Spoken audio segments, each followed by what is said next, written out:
ટૂંક સમયમાં માં દશામાના વ્રતની શરૂઆત થશે. ત્યાર પછી માના નવલા નોરતા આવશે.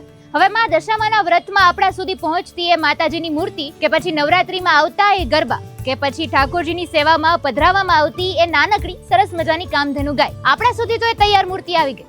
પણ શું તમે જાણો છો કે પાયેથી આ મૂર્તિને કેવી રીતે બનાવવામાં આવે છે? કેટલા લોકોની મહેનત અને કેટલા દિવસની મહેનત હોય છે એક મૂર્તિને તૈયાર કરવામાં? તો ચાલો જાણીએ આ આખી પ્રોસેસ આજના વિડીયોમાં.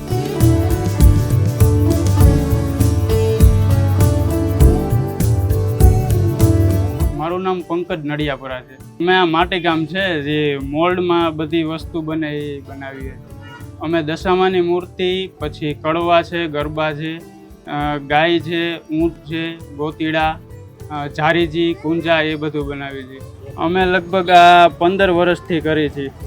અચ્છા, અને સૌથી વધારે લોકો કઈ વસ્તુની ખરીદી કરતા હોય છે? સૌથી વધારે અમારે ત્યાં ઝારીજી અને કડવા ને આ બધી ગાય ને એની ખરીદી કરે છે.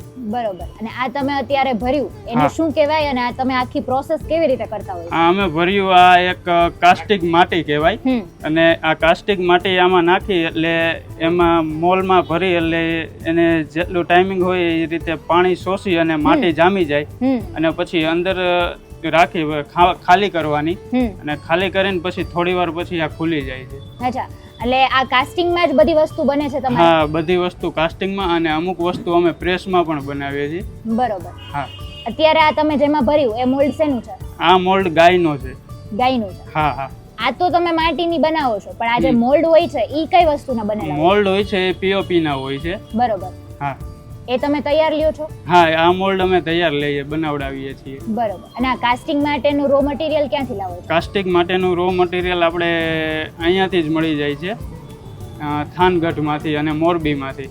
હવે દશામાનું વ્રત ટૂંક સમયમાં છે, તો આમ અંદાજિત તમે કેટલી બનાવશો દશામાની મૂર્તિ? અમે અંદાજિત 900,000 જેવી મૂર્તિ બનાવી લેશું. અને ઈ એટલી તમારે આ તહેવાર આવે ત્યારે એટલી થઈ જશે? હા, સેલિંગ થઈ જશે. અમારે અહીંયાથી હોલસેલમાં અને રિટેલમાં બે રીતે અહીંયાથી સેલિંગ થાય છે. કલર કામ કરીએ છીએ અને ડેકોરેશન પણ કરીએ છીએ દશામાની મૂર્તિનું. એક વસ્તુને બનતા મિનિમમ 2 કલાક જોઈ છે. આમાં બહાર નીકળતા 4 કલાક થઈ જાય છે.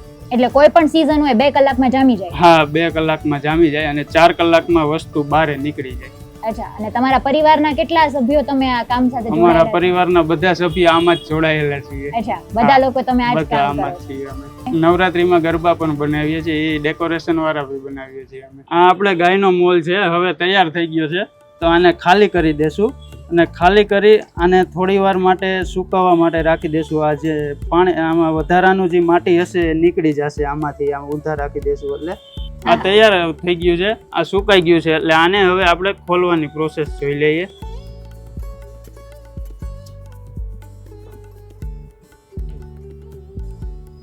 આ ગાય આપણી તૈયાર થઈ ગઈ છે, જોઈ શકો છો તમે.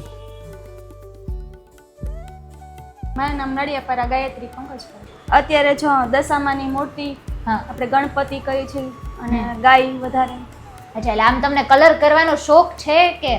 હા, શોખે છે. શોખ જ છે એટલો. અને આ એક મૂર્તિ તૈયાર થતા કેટલો સમય લાગે? કલાક 1.5 કલાક જેવું થઈ જાય છે. એક આખો સમય થતા કલાક 1.5 કલાક પછી સુકાવાય મૂકવી પડતી હશે ને? તો પછી આમ આખા દિવસમાં કેટલી મૂર્તિને કલર કરી શકો તમે? 5 થી 6 મૂર્તિને કલર કરી શકો. 5 થી 6 મૂર્તિને આખા દિવસમાં. પછી આ બીજા ગરબા, ગાય ઈ બધામાં? એ આપણે સિઝન પ્રમાણે હોય ને. જો જ્યારે દશામાની સિઝન હોય ત્યારે દશામાનું કરવાનું હોય, પછી વળી ગરબાની સિઝન આવે, કડવાની સિઝન આવે, સિઝન પ્રમાણે અલગ અલગ કલર કરવાનો હોય. પછી ઘરમાં બીજા કોણ તમારી સાથે કલર કામમાં જોડાયેલા છે? કલર કામમાં ખુશી છે, મણી છે, એ કલર કામ કરાવે. પછી ગાયમાં એક જ કલર કે પછી એમાંય કંઈ? એમાં એક ભૂખરા કલરની કરી છે, એક વ્હાઈટ કલરની કરી છે. પછી એમાં જે આ ચાદરની ડિઝાઇન હોય ને, અમુકમાં એ ચાદરની ડિઝાઇન. આમાં ધારો કે આ ચાદરની ડિઝાઇન છે, પછી અમુકમાં આપણે આ થાપાવાળી ડિઝાઇન આવે. પછી ઘણા એને ભૂખરા કલરની ગમતી હોય કે અમારે ભૂખરા કલરની જોઈએ છે, તો આવી આપણે આવી રેડ કલરની બનાવી દઈએ. પછી તમને કોઈ કહેતા હશે ને કે અમારે ઓર્ડર જોઈએ છે પણ અમને આ કલરમાં જોઈએ? હા, એવી રીતે. પછી ઈ કલરમાં તમે કરી દો? હા, એમ કે અમારે આ કલરમાં કરવી છે, આ ટાઈપની કરવી છે, કે ગમે ફોટો બતાવે તો આપણે એ ટાઈપની બનાવી દઈએ. એ ટાઈપની બનાવી દો તમે. એક ગાયનો કલર કરતા તમારે કેટલો સમય લાગે? ગાયનો કલર કરતા તો અંદાજે 15 થી 20 મિનિટ થાય. 15 થી 20 મિનિટ.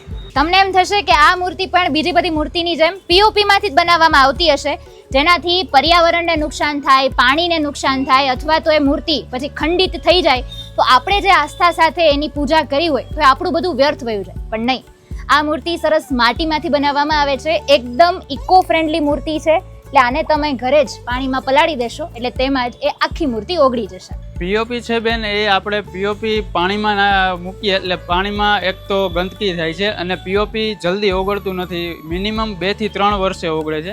અને માટીની મૂર્તિ આપણે ઓવરનાઇટ ઓગળી જાય છે, પ્લસ ઇકો ફ્રેન્ડલી પણ છે. એટલે તેનાથી પર્યાવરણને નુકસાન ન આવે અને કોઈ આપણે પાણીમાં નદી છે કે એ છે ત્યાં કોઈ જીવને કે એને કોઈ હાનિ ન પહોંચે. અને તમારા સુધી લોકોને પહોંચવું હોય તો તમારો નંબર અને એડ્રેસ. અમારું એડ્રેસ છે 150 ફૂટ રિંગ રોડ, રામદેવપીર ચોકડી, ફાયર સ્ટેશનની બાજુની શેરીમાં વૃંદાવન મકાન છે. ત્યાં અમે બધું મેન્યુફેક્ચરિંગ કરીએ છીએ. અને મારા મોબાઈલ નંબર છે 7016237101.